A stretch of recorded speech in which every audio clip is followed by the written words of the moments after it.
So as 2024 comes to a close, Strat and I wanted to look ahead at some of the games we both had in our Steam wishlist and discuss the games we were most looking forward to play and cover on the channel in 2025. I'll be kicking things off with a game called Kingmakers, made by a small indie developer called Redemption Road Games. You take control of an elite task force commander from the future who goes back in time to medieval Great Britain to save the future from some sort of apocalypse. It honestly sounds like a bit of a weird premise, but hey, the gameplay itself actually looks pretty amazing. There's these huge epic battles with what looks like thousands of troops on the battlefield at one time, and you're this one-man wrecking ball plowing through enemies with submachine guns, shotguns, grenades, missiles, and you can even call in airstrikes. You can also move troops around the battlefield from a top-down view. There's a city building element, destructible environments, and a whole lot of carnage. The vibe that I get from it is taking the strategy elements from Mount and Blade Bannerlord and mixing it with the city building of Manorlords with the action of a third-person shooter like Gears of War. This does seem like it's the first game made by this developer, so I'm really hoping for a good launch, but apparently they have been working on it for close to 5 years now, and I'm certainly looking forward to playing this one.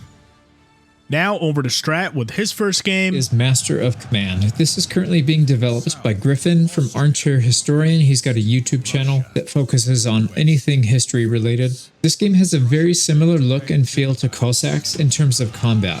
I've played Cossacks 1 and 2. I think there's 3 and 4. There's a bunch of Cossacks games. It has a very similar vibe to that, but it doesn't have any of the base building or economy. It's more of an army simulation. Now the campaign map looks and feels similar to Faster Than Light, so it's kind of like a combination of a couple different types of games. There's a massive amount of customizations in terms of the uniforms, the flags. You can customize each of your regiments individually in terms of their uniforms, the flag that they go into battle with. It looks really interesting. I'm not all that interested in the customization, but I know there's a lot of people out there that are. I personally don't care too much about cosmetic stuff, and I'm more interested in gameplay. But I know anytime you have more options to make it feel more authentic to you, that's never a bad idea. There's a huge amount of units, the unit trees. I've seen some of the live streams where he's going through this and building out the unit tree in real time. His knowledge base is incredible, but he's also not afraid to admit when he doesn't know something. So he'll go and spend time looking it up, or I'll ask the audience, see if they can point him in the right direction. So he's trying to make this as realistic as possible within the confines of making the game fun and playable. But the troop trees are massive, and each faction that you can play, each country that you can play is going to feel completely different. Some factions are going to be geared more towards heavy infantry, some more towards cavalry, some more towards artillery, and so on and so forth. It's set in one of my favorite time periods, which is the 18th century. I'm a huge fan of Napoleon Total War. It was probably my favorite Total War of all time. I can't wait to get back into a game from that time period. I'm also really excited to try some real-life tactics, and I think this game is going to give an opportunity to do that. So again, Master of Command, check it out on Steam, wishlist it if you're interested in it, and I'll definitely be covering it on the channel soon when it comes out. Now up next is Half Sword. This is another medieval game, but this one has physics-based combat. Now I'll admit it is very rough around the edges from a visual perspective, but it's actually out on Steam right now, but in very early development. I actually played this a while back on a live stream, and currently on Steam there's actually 2 versions out. One where it's just a dark room where you just battle endless enemies, and the other one lets you test out some of the larger scale battles where you actually get armor and different sorts of weapons. They are both fun in their own certain ways, but neither one really gives a good idea of what the story elements of this game will be, but the combat is just hilarious. Right hook early. There we go. We're gonna employ his strategy and then we're just gonna hit him in the dick. That's what you get. Honestly, if you're a fan of medieval gameplay, I'm sure you've actually seen this game showcased in one way or another over the last few months. The controls are all over the place, and it really doesn't seem all that polished in its current state, but the variety of weapons that can be used is pretty vast. There's different armors and clothing that you can equip, and a whole bunch of game modes that are all showcased. Now, while I don't think this game will be winning Game of the Year of 2025 or anything like that, it's almost impossible to play this game at some point without laughing or being surprised by something that happens, and I can't wait for the full release of this game. It's like a caveman, you know? Hit with stick. Oh! Oh my god! Up next, we've got Kinstrife. This is currently being developed by a small team, a group of 2 guys. I've covered this game once on the channel already, and I talked about the combat physics and some basic things like that. So we should have another video coming soon. I'm just waiting to hear back. So what is Kinstrife? It's basically a free-flowing medieval combat knight simulator. There are going to be some RPG elements involved, traveling around, fighting bandits and tournaments and completing quests and whatnot. There's going to be small to medium scale engagements, maybe upwards of 40 to 50 combatants, but it's not going to be on the same scale as something like Bannerlord, where there's 500 to 1,000 units on the field at any given time. So not quite that big, but you're going to have a lot more freedom with combat. I'm really looking forward to it. There's going to be a lot more freedom with how you attack somebody, how you defend yourself. The weapon variety looks like it's going to be pretty extensive. Sword and board, you're going to have a lot of two-handed options. And then one thing I'm also interested in looking more into is the ranged combat. The ranged combat clip that I saw looked really interesting. It reminded me of Kingdom Come Deliverance, where there's no crosshair, there's no dot on the middle of the screen. You just kind of have to learn how to do it by feel. And that type of combat really does interest me, and I can't wait to get my hands on the game. Just be aware there's probably going to be a lot of delays with this because it is a small team and they need to still get a lot of work done. But hopefully we have something playable in 2025, and if we do, I'll definitely be covering it on this channel.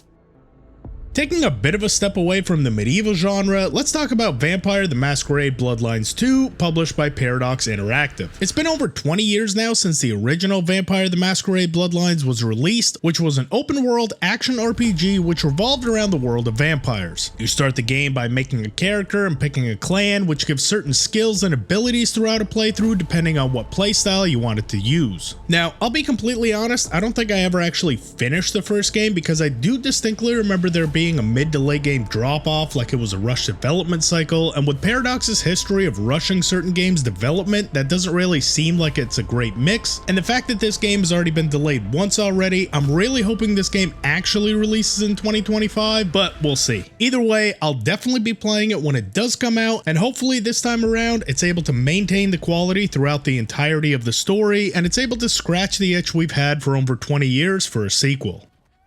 Up next is the Bustling World. This is a game being developed by Firewall Games. It's a Chinese developer. I don't know anything about them or what other games they've produced, so I'm kind of going into this one somewhat blind, but just from what I can see in the trailers that I've watched, as well as the description that they've got on Steam, the game looks like a really amazing, the amount of detail that's gone into it, the options that you have for how to go about your campaign. It just looks like a really, really fun game, and I can't wait to get more info on it and maybe get my hands on it. To me, it looks like a cross between Project Zomboid and maybe some of the old school RPGs like Baldur's Gate. I don't know how Baldur's Gate 3 is because I didn't play it yet, but the originals 1 and 2, when you go into a town, the towns are very big, very detailed, and this kind of reminds me of that. However, because it's a newer game, this one looks like you have a lot more options. Like you could open up a market, you could be a farmer, you could be a politician, you could be a warlord. There's all kinds of ways you can go about your run. I've always been fascinated by Asian history, particularly Chinese culture, and I would love to learn more about it, especially since my kids being half Chinese. I would like to find games that they can play as they get older that might help get them interested in that side of their culture. You know, when it comes to the American side of culture, they kind of already get that. It's McDonald's and, you know, hamburgers and whatever. Got him! Again, I don't really know much about the developers. I don't know what to expect from this, but I really am looking forward to it if it's as good as everything has been presented so far.